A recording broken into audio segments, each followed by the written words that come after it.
Assalamualaikum warahmatullahi wabarakatuh. Pada video kali ini, kita akan mencoba pembaruan terbaru KSL, Core Koperasi Mini FIR ke-2,2. Core Koperasi Mini merupakan web app koperasi simpan pinjam berbasis Google Sheets dan Google Apps Script. Pada FIR 2,1, aplikasi sudah memiliki pengelolaan data anggota, perubahan status keanggotaan, validasi saldo simpanan, dan pinjaman berjalan, pencarian, filter, pagination, serta detail pinjaman lengkap dengan riwayat angsuran. Pada FIR 2,2, pengelolaan pinjaman dibuat semakin lengkap dengan jadwal angsuran otomatis, pembayaran berdasarkan jadwal, monitoring jatuh tempo, tunggakan, dan denda otomatis. Pada tutorial ini, kita akan mencoba seluruh fitur tersebut langsung dari web app. Setelah aplikasi dibuka, kita masuk ke halaman dashboard. Pada bagian atas terdapat informasi utama koperasi,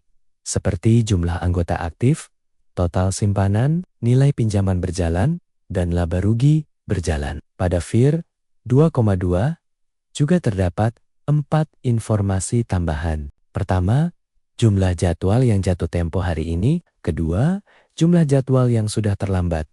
Ketiga, total nilai tunggakan. Dan keempat, total denda yang masih berjalan. Informasi ini membantu pengelola koperasi melihat kondisi pembayaran anggota secara lebih cepat. Sekarang kita buka menu pinjaman. Pada data demo ini terdapat 2 pinjaman berjalan. Pinjaman pertama dimiliki oleh Andi Pratama. Andi memiliki pinjaman pokok sebesar Rp300.000, jasa 10%, dan tenor 6 bulan. Total tagihannya adalah Rp330.000. Angsuran setiap bulan terdiri dari pokok Rp50.000 dan jasa Rp5.000. Jadi, total angsuran per bulan adalah Rp55.000. Pinjaman kedua dimiliki oleh Siti Nur Aisyah. Siti memiliki pinjaman pokok sebesar Rp400.000, jasa 12%, dan tenor 8 bulan. Total tagihannya adalah Rp448.000. Angsuran per bulan terdiri dari pokok Rp50.000 dan jasa Rp6.000. Jadi, total angsuran setiap bulan adalah Rp56.000. Kedua pinjaman ini dibuat pada versi sebelumnya dan belum memiliki jadwal angsuran pada sistem baru. Untuk membuat jadwal dari pinjaman versi lama, kita menggunakan tombol Generate Jadwal Lama. Kita cukup menekan tombol ini 1 kali. Sistem akan membaca seluruh pinjaman yang belum memiliki jadwal. Selanjutnya, aplikasi akan membuat jadwal berdasarkan tanggal pinjaman, tenor, pokok, dan jasa. Untuk pinjaman Andi, sistem membuat 6 jadwal angsuran. Sedangkan untuk pinjaman Siti, sistem membuat 8 jadwal angsuran. Jadi, dari 2 pinjaman ini terbentuk 14 jadwal secara otomatis. Kita tidak perlu memasukkan tanggal jatuh tempo dan nominal angsuran satu persatu. Sekarang, kita coba menekan tombol Generate Jadwal Lama sekali lagi. Sistem akan memeriksa apakah pinjaman sudah memiliki jadwal. Karena jadwal Andi dan Siti sudah dibuat, kedua pinjaman tersebut akan dilewati. Tidak ada jadwal baru yang dibuat. Dengan demikian, fitur ini aman digunakan dan tidak akan menghasilkan jadwal ganda. Selanjutnya kita buka detail pinjaman Andi Pratama. Pada bagian atas terdapat informasi utama pinjaman, seperti nilai pokok, jasa, total tagihan, total pembayaran, dan sisa pokok. Andi sebelumnya sudah pernah membayar pokok sebesar Rp50.000 dan jasa Rp5.000. Total pembayaran tersebut adalah Rp55.000. Pada FIR 2,2, pembayaran lama tersebut otomatis dialokasikan ke jadwal pertama. Karena seluruh tagihan jadwal pertama sudah terpenuhi, statusnya menjadi lunas. Sisa pokok pinjaman Andi menjadi Rp250.000. Pada tabel jadwal angsuran, kita dapat melihat 6 jadwal sesuai tenor pinjaman. Jadwal pertama sudah lunas. Sedangkan jadwal kedua sampai jadwal ke-6 masih terbuka. Pada FIR 2,2, pembayaran lama tersebut otomatis dialokasikan ke jadwal pertama. Karena seluruh tagihan jadwal pertama sudah terpenuhi, statusnya menjadi lunas. Sisa pokok pinjaman Andi menjadi Rp250.000. Pada tabel jadwal angsuran, kita dapat melihat 6 jadwal sesuai tenor pinjaman. Jadwal pertama sudah lunas, sedangkan jadwal kedua sampai jadwal ke-6 masih terbuka. Sekarang kita buka detail pinjaman Siti Nur Aisyah. Siti memiliki tenor 8 bulan, sehingga sistem membuat 8 jadwal angsuran. Pembayaran lama sebesar Rp56.000 otomatis dialokasikan ke jadwal pertama. Jadwal pertama Siti menjadi lunas, sedangkan 7 jadwal berikutnya masih terbuka. Sisa pokok pinjaman Siti adalah Rp350.000. Proses migrasi ini membuat data pembayaran lama tetap dapat digunakan tanpa harus dimasukkan ulang. Berikutnya kita mencoba pembayaran berdasarkan jadwal. Kita buka menu angsuran. Pertama, pilih pinjaman yang akan dibayar. Pada contoh ini, kita memilih pinjaman Andi Pratama. Setelah pinjaman dipilih, sistem akan menampilkan seluruh jadwal yang masih memiliki sisa tagihan. Jadwal yang sudah lunas tidak akan muncul lagi dalam pilihan.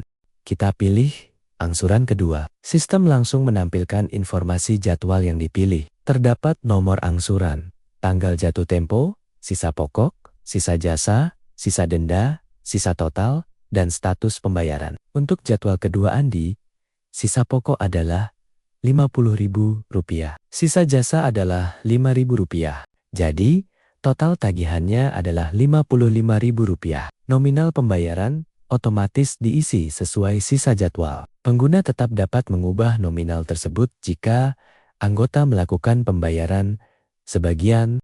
Pertama, kita coba pembayaran sebagian. Kita ubah pembayaran pokok menjadi Rp20.000. Pembayaran jasa kita ubah menjadi Rp2.000. Total pembayaran menjadi Rp22.000. Tambahkan keterangan pembayaran sebagian angsuran kedua, kemudian tekan simpan pembayaran. Setelah transaksi berhasil, sistem memperbarui data pinjaman, jadwal, riwayat angsuran, dan jurnal secara otomatis.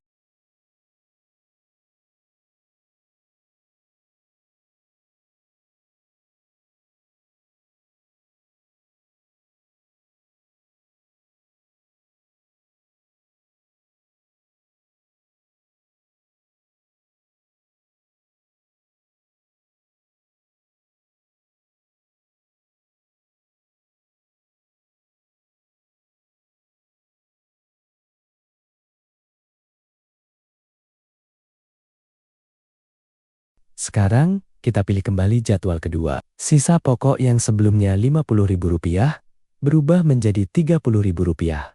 Sisa jasa berubah menjadi Rp3.000. Jadi, sisa total jadwal adalah Rp33.000. Karena jadwal belum dibayar penuh, statusnya menjadi sebagian apabila belum melewati jatuh tempo. Jika jadwal sudah melewati tanggal jatuh tempo, statusnya menjadi terlambat. Selanjutnya, kita melunasi sisa jadwal kedua. Sistem otomatis mengisi sisa pokok Rp30.000 dan jasa Rp3.000. Total pembayaran adalah Rp33.000. Setelah disimpan, jadwal kedua berubah menjadi lunas. Jadwal tersebut juga langsung hilang dari drop-down pembayaran. Sisa pokok pinjaman Andi sekarang menjadi Rp200.000.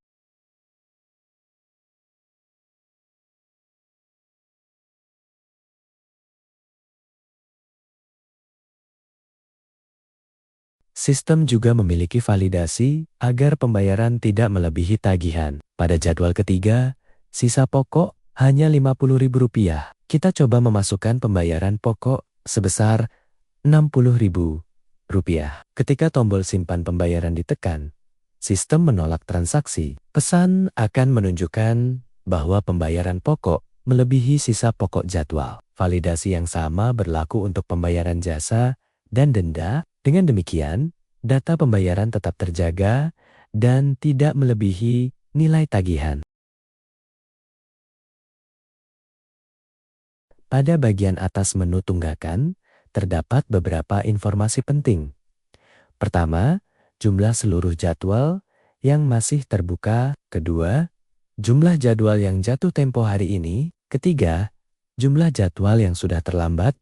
Dan keempat, total nilai tunggakan. Di bagian informasi denda, juga terlihat apakah denda sedang aktif, nilai denda per hari, batas maksimum denda, dan grace period atau masa toleransi. Menu tunggakan dilengkapi pencarian dan filter. Kita dapat mencari berdasarkan nama anggota, nomor anggota, ID pinjaman, maupun ID jadwal. Data juga dapat difilter berdasarkan status dan rentang tanggal jatuh tempo. Untuk tabel dengan data yang lebih banyak, tersedia pagination dengan pilihan 10, 25, 50, dan 100 data per halaman. Fitur ini membuat monitoring tetap nyaman digunakan, meskipun jumlah jadwal semakin banyak.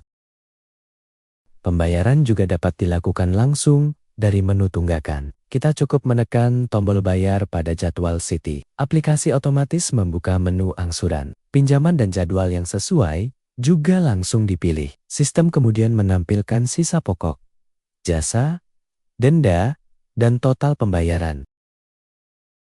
Pada contoh ini, pembayaran terdiri dari pokok Rp50.000, jasa Rp6.000, total yang harus dibayar adalah Rp56.000. Setelah pembayaran disimpan, jadwal berubah menjadi lunas. Jadwal tersebut langsung hilang dari daftar tunggakan. Sisa pokok pinjaman Citi juga ikut berkurang. Setiap transaksi yang berhasil disimpan akan muncul pada tabel riwayat angsuran. Pada tabel ini kita dapat melihat tanggal pembayaran, nama anggota, pokok, jasa, denda, total pembayaran, dan sisa pokok setelah pembayaran. Tabel juga dilengkapi pagination agar tetap mudah digunakan ketika jumlah transaksi semakin banyak. Setiap pembayaran juga membuat jurnal secara otomatis. Untuk pembayaran tunggakan Citi sebesar Rp61.000, kas dicatat pada posisi debit sebesar Rp61.000. Piutang pinjaman dicatat pada posisi kredit sebesar Rp50.000. Pendapatan jasa dicatat sebesar Rp6.000 dan pendapatan denda dicatat sebesar Rp5.000. Total debit dan kredit tetap seimbang. Pengguna tidak perlu membuat jurnal pembayaran secara manual. Setelah pembayaran berhasil, kita kembali ke dashboard. Jumlah jadwal terlambat akan berkurang. Total tunggakan juga akan menyesuaikan. Nilai denda berjalan diperbarui. Sisa pinjaman berjalan juga berubah mengikuti pembayaran terbaru. Dengan demikian, dashboard dapat digunakan untuk memantau kondisi koperasi secara cepat. Jadi, fitur utama Core Koperasi Mini VIR 2,2 meliputi generate jadwal otomatis untuk pinjaman lama, pencegahan jadwal angsuran duplikat, sinkronisasi pembayaran lama dengan jadwal baru, detail jadwal pada setiap pinjaman, pembayaran berdasarkan jadwal, pembayaran penuh, maupun sebagian, validasi pembayaran berlebih, monitoring jadwal jatuh tempo, monitoring tunggakan, perhitungan denda, otomatis, batas, maksimum denda, grace period, atau masa toleransi, pencarian, filter, dan pagination, tunggakan, pembayaran langsung dari menu tunggakan, dashboard jatuh tempo, tunggakan, dan denda, serta jurnal pembayaran otomatis.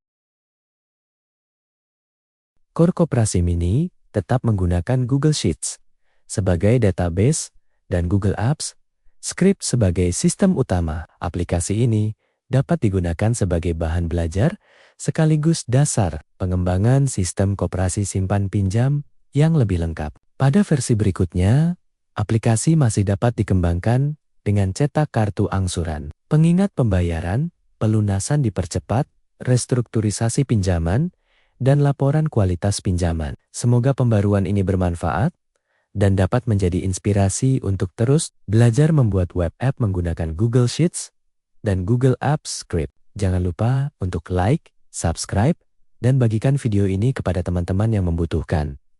Terima kasih sudah menonton. Wassalamualaikum warahmatullahi wabarakatuh.